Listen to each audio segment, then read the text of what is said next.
Hello दोस्तों, देसी TV Bharat पर एक बार फिर से आप सभी का स्वागत है।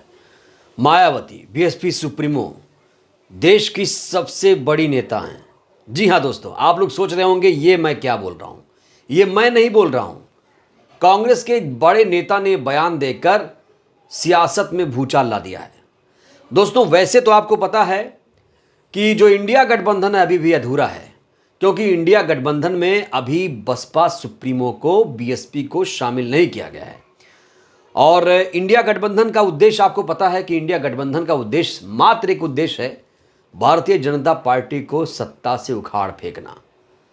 और आपको बताऊं, इस समय की सबसे बड़ी खबर तो यह भी है कि बीएसपी सुप्रीमो गठबंधन करेंगी, लेकिन उससे बड़ी खबर यह सामने आ रही है कि एक कांग्रेस के नेता आचार्य जी हैं, आचार्य प्रमोद कृष्णम जी, उन्होंने मायावती जी की जबरदस्त तरीके से तारीफ की है। दोस्तों इन्होंने मायावती जी के महत्व को बताया है कि मायावती जी का आज की सियासत में कितना महत्व है, मायावती जी का जो कद है वो कितना बड़ा हो गया है। मायावती जी के बिना आप इंडिया गठबंधन की कल्पना नहीं कर सकते। मायावती जी के बिना आप मोदी को, भारतीय जनता पार्टी को नहीं हरा सकते। दोस्तों वो जो बातें लगातार कई दिनों से चल रही थीं, वो बातें सच होती नजर आ रही हैं। आखिर आचार्य प्रमोद कृष्णम ऐसा क्यों कह रहे हैं? चलिए दोस्तों, सबसे पहले मैं आपको ये हेडलाइन दिखाता हूं। ये देखिए, मायावती को इंडिया में शामिल किए बिना, ध्यान से सुनिए, मायावती को इंडिया में शामिल किए बिना यूपी में बीजेपी को नहीं हरा सकते। एक और खबर, इंडिया गठबंधन में मायावती को शामिल किए बिना यूपी में बीजेपी को नहीं हरा सकते। कांग्रेस नेता के इस बयान से खलबली मची है। दोस्तों मैं लगातार ये कहता रहा हूं कि जो इंडिया गठबंधन है वो अभी अधूरा है, क्योंकि एक बड़ी नेता अभी इस गठबंधन में नहीं है और इसकी कमी खल रही है। बताते हैं आपको आचार्य जी ने पूरा बयान क्या दिया है। वो तो आचार्य प्रमोद जी ने इंडिया गठबंधन पर सवाल खड़े किया। उन्होंने कहा कि मायावती जी को गठबंधन में शामिल किए बगैर बीजेपी को नहीं हराया जा सकता। उन्होंने कहा मायावती बहुत बड़ी नेता हैं, उनके पास उत्तर प्रदेश में बड़ा वोट बैंक है। आचार्य ने एक तरह से मायावती को इंडिया गठबंधन में शामिल होने का न्योता भी दे दिया है। तो दोस्तों खुले मन से, सार्वजनिक तौर से आचार्य प्रमोद जी ने मायावती जी को न्योता दे दिया है। वैसे ये कांग्रेस के नेता हैं और काफी मुखर होकर बोलते हैं। ये नहीं सोचते हैं कि उसका परिणाम क्या होगा। जो दिल की बात है, जो सच्चाई है, आचार्य प्रमोद कृष्णम उसके लिए जाने जाते हैं। और आचार्य जी अगर ये बोल रहे हैं कि मायावती जी के बिना बीजेपी को नहीं हरा सकते, मायावती जी बहुत बड़ी नेता हैं और उनके पास एक बड़ा दलित वोट बैंक है, तो दोस्तों इस बयान को आप हल्के में नहीं ले सकते। आचार्य प्रमोद अगर बोल रहे हैं तो हवा में नहीं तीर लगा रहे हैं। वो जाहिर तौर पर इसके पीछे वो ये समझते हैं, इसके पीछे के कारणों को उन्होंने अध्ययन किया कि मायावती जी कैसे आज दलित वोट बैंक की मालकिन है। दोस्तों कहा जाता है कि बीएसपी सुप्रीमो के पास उनका अपना जो जनाधार है वो दलित वोट बैंक है। और सिर्फ उत्तर प्रदेश में नहीं, आचार्य जी ने तो सिर्फ उत्तर प्रदेश की बात की। मैं तो कहता हूं दोस्तों कि न सिर्फ उत्तर प्रदेश बल्कि उत्तराखंड, झारखंड, बिहार, हरियाणा, पंजाब, हिमाचल और इसके अलावा आप चले जाइए राजस्थान, मध्य प्रदेश, छत्तीसगढ़, तमाम राज्यों में बसपा का अपना जनाधार है। हर राज्य में कभी 7%, 12%, 3%, 4%, 2%, पूरे देश में बसपा के वोट बिखरे हुए हैं, वोटर बिखरे हुए हैं। लेकिन खास तौर से उत्तर प्रदेश के संदर्भ में कहा जाए तो अगर आप कोई गठबंधन बना रहे हैं और आप बीजेपी को वहां से हटाना चाहते हैं और आपने मायावती जी को शामिल नहीं किया, उनके बगैर आप जा रहे हैं लड़ाई करने, युद्ध के मैदान में उतर गए, तो ऐसे समझिए कि आप युद्ध के मैदान में हैं लेकिन आपके पास हथियार नहीं है। तो दोस्तों बसपा को सबसे बड़ा हथियार माना जा रहा है। कहा जा रहा है बसपा के बिना आप उत्तर प्रदेश में बीजेपी को हराने का जो ख्वाब देखा जा रहा है उसे छोड़ ही दें तो बेहतर है। तो क्या इंडिया गठबंधन से बहुत बड़ी गलती हो गई? तो क्या ये इंडिया गठबंधन अभी भी एकदम अधूरा है? और आचार्य जी ने जो न्योता दिया है सार्वजनिक तौर से मायावती जी को, क्या मायावती जी इसे एक्सेप्ट करेंगी? दोस्तों, तमाम तरह की बातें हो रही, तमाम तरह की चर्चा भी हो रही है। उधर एक बड़ी खबर सामने आई है दोस्तों, जहां पर इंडिया गठबंधन में आप देखिए, इंडिया गठबंधन में घमासान भी है। प्रधानमंत्री पद को लेकर आपस में दो सहयोगी भिड़ गए हैं। मैं बात कर रहा हूं दोस्तों कांग्रेस पार्टी और समाजवादी पार्टी की। अब देखिए, समाजवादी पार्टी की तरफ से कहा जा रहा है कि अखिलेश यादव प्रधानमंत्री बनेंगे, वहीं पर कांग्रेस पार्टी की तरफ से पोस्टर वॉर शुरू हुआ। दोनों तरफ से कहा जा रहा है कि राहुल गांधी प्रधानमंत्री बनेंगे। हालांकि दोस्तों, ये छुटभैये नेता हैं जो इस तरह की बातें कर रहे हैं, हरकत कर रहे हैं। मैं आपको स्पष्ट करना चाहता हूं कि कांग्रेस की तरफ से अभी भी कोई ये आधिकारिक घोषणा नहीं की गई है कि राहुल प्रधानमंत्री बनेंगे, लेकिन जो छुटभैये नेता हैं अभी से उछल कूद मचा रहे हैं।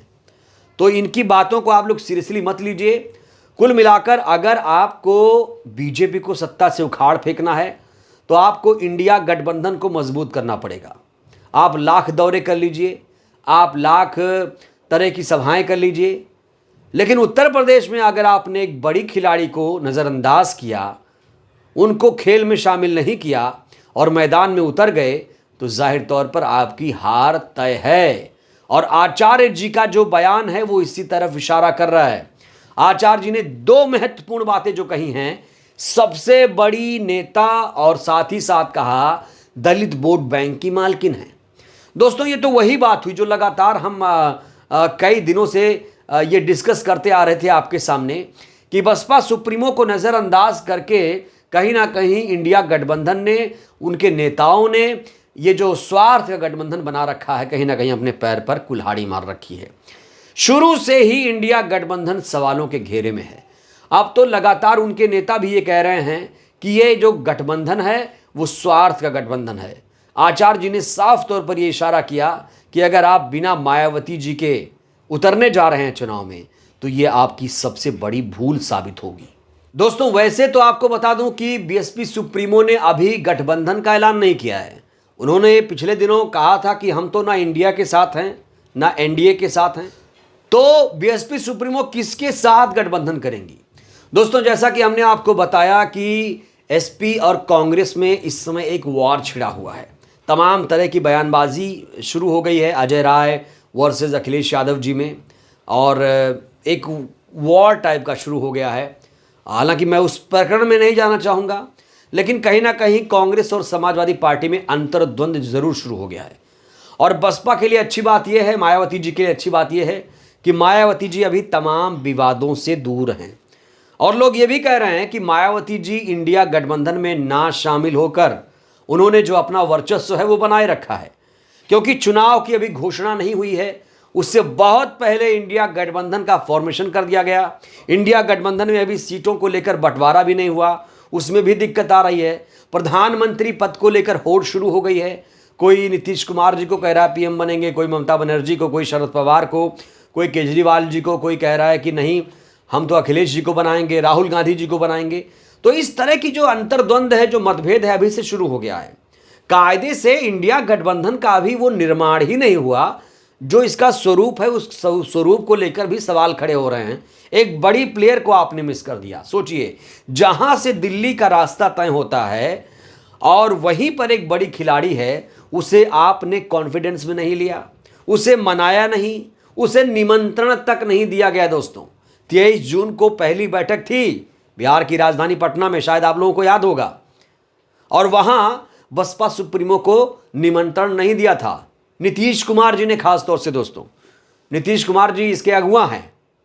और नीतीश कुमार के बारे में भी कहा जा रहा है कि नीतीश जी कब इंडिया गठबंधन छोड़कर भाजपा के साथ चले जाएं, ये कहना बहुत मुश्किल है। दोस्तों, तो इंडिया गठबंधन को लेकर लगातार यहां सवाल खड़े हो रहे हैं। अब आचार्य जी ने साफ तौर पर निमंत्रण दे दिया है। हालांकि दोस्तों, अंदर खाने खबर यह भी है कि कांग्रेस के तमाम नेता ये चाहते हैं कि जो बसपा सुप्रीमो हैं वो इंडिया गठबंधन में आ जाएं। लेकिन अब बसपा के पास दो विकल्प है, वो समाजवादी पार्टी के साथ जाएंगी या कांग्रेस पार्टी के साथ जाएंगी। ये बहुत बड़ा सवाल है दोस्तों। अगर गठबंधन होगा तो किसके साथ होगा। देखिए, समाजवादी पार्टी के कुछ नेता भी लगातार बहन जी को टारगेट कर रहे हैं और उतनी दिलचस्पी अभी समाजवादी पार्टी की तरफ से भी नहीं दिखाई दे रही है जैसी कोशिश होनी चाहिए। और हमने कई बार आपको बताया कि रामगोपाल यादव, शिवपाल यादव जी मायावती जी को बीजेपी की बी टीम भी बता चुके हैं, तो यहां से भी बयानबाजी हुई। लेकिन अभी कांग्रेस की तरफ से ऐसी कोई बयानबाजी मायावती जी के लिए नहीं हुई है। तो लोग कह रहे हैं कि क्या मायावती जी इंडिया में आएंगी या अलग से कोई गठबंधन करेंगी, या वो कांग्रेस के साथ अलग से करेंगी या अखिलेश जी के साथ अलग से करेंगी, आरएलडी के साथ जाएंगी, एक बड़ा गठबंधन छोटे छोटे दलों को मिलाकर बनाएंगी, क्या होगा। दोस्तों, उत्तर प्रदेश में एक फैक्टर और काम करता है जिस तरफ आपका ध्यान मैं आकर्षित करना चाहूंगा, यह है दलित मुस्लिम समीकरण। और इसमें दलित मुस्लिम यादव समीकरण मिल जाए तो समझ जाइए कि बीजेपी एकदम हार जाएगी। विश्लेषक तो ये भी मानते हैं कि अगर समाजवादी पार्टी और बहुजन समाज पार्टी एक बार फिर से मिल जाएं तो ये गठबंधन दोस्तों उत्तर प्रदेश में कमाल कर जाएगा, चमत्कार दिखा देगा, इतिहास रच देगा, यहां तक लोग कहते हैं। तो अब बसपा के पास यहां पर दो विकल्प है, वो आचार्य जी की बातों को मानकर कांग्रेस में जाए और या फिर वो समाजवादी पार्टी के साथ हो, अखिलेश यादव और बहन जी का गठबंधन हो। तो ये फिलहाल बसपा के लिए अच्छी बात यह है कि उनके लिए रास्ते खुले हैं। अब बसपा सुप्रीमो किसके साथ जाएंगी, किसके साथ नहीं जाएंगी, ये तो उनका फैसला रहेगा। बहरहाल अभी बीएसपी जो है 4 राज्यों के चुनाव पर फोकस कर रही है और 3 दिसंबर को नतीजे आ जाएंगे 5 राज्यों के। उसके बाद नेशनल लेवल पर, राष्ट्रीय लेवल पर क्या गठबंधन होता है, किसके साथ होता है, वो समाजवादी पार्टी के साथ जाती हैं, कांग्रेस पार्टी के साथ जाती हैं, ये देखने वाली बात होगी। बहरहाल दोस्तों, इस वीडियो में इतना ही। सवाल आपसे मेरा एक सीधा सा है, बसपा सुप्रीमो को किसके साथ जाना चाहिए, समाजवादी पार्टी के साथ या फिर कांग्रेस पार्टी के साथ? क्या लगता है आप लोग इस सवाल को लेकर दोस्तों क्या सोचते हैं? और आचार्य प्रमोद कृष्णम जी ने जो बातें कही हैं उससे आप कितना इत्तेफाक रखते हैं? अपनी प्रतिक्रिया आप लोग जरूर दीजिएगा। वीडियो को लाइक करिए, चैनल को सब्सक्राइब करिए, सहयोग करिए, वीडियो को जन जन तक पहुंचाइए जिससे देश की जनता जागरूक हो। जय भारत, जय संविधान।